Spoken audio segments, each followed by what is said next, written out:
comment on appréhende les clés génétiques? On commence par quoi? C'est quoi le début? Bon, le début, c'est déjà de créer son profil hologénétique. Et pour ça, il y a deux façons. La première façon, c'est d'aller sur le site des GeneKeys, d'entrer tes informations de naissance, jour, heure et lieu. Et c'est comme le Human Design. Et il te dresse un profil hologénétique avec des informations, mais c'est très pertinent d'aller sur le site parce que tu vas déjà avoir voilà, quelque chose à te mettre sous la dent. Voilà, tu auras des informations et puis il t'offre en plus un audio, mais c'est en anglais, un audio de contemplation de ta première clé génétique. C'est la première en fait du circuit. Alors ça, c'est la première façon de faire. Il y a une autre façon, mais du coup, celle-ci, il faut que je te l'explique parce qu'elle n'est pas évidente. C'est le fait de le construire toi-même. Et pour moi, ça a beaucoup de...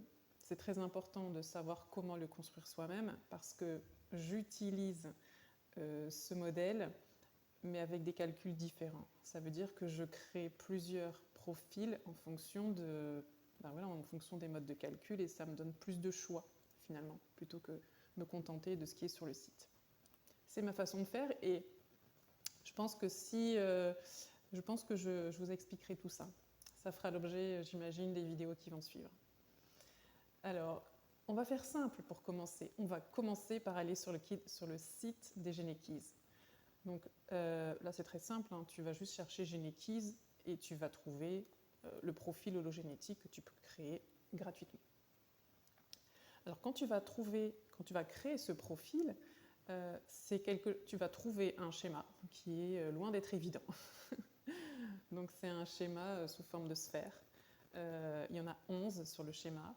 Alors maintenant, ils en ont rajouté 3 autres. Mais je vais me contenter déjà des 11 premières.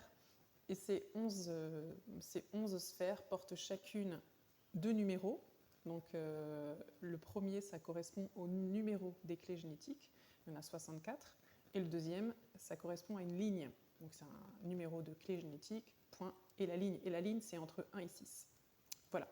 Donc voilà, tu as un schéma comme ça, avec ces 11 sphères et 3 couleurs également. Parce que dans les clés génétiques, et c'est ça que j'aime en fait dans ce parcours, c'est un parcours. Les clés génétiques, ça raconte une histoire, c'est pas figé, c'est vivant. Et en fait, j'aime beaucoup cette approche, justement, en partie pour cette raison et pour tout le reste. Et c'est vrai que, pour le coup, c'est différent du Human Design, parce que dans le Human Design, en fait, on a un body graph. Donc le body graph, vous voyez, c'est quelque chose de statique, de figé, et on a une forme de... On a comme les circuits énergétiques du corps, les centres, les portes, il y a tout un tas d'informations. Et ça, par contre, c'est figé. Et ce que j'aime avec les clés génétiques, c'est qu'ils nous proposent une dynamique derrière. Ça nous propose un chemin d'activation. Et l'auteur le nomme le chemin d'or. Donc le chemin d'or, c'est ce chemin d'activation qui nous permet qui nous permet en fait d'aller vers notre plus haut potentiel.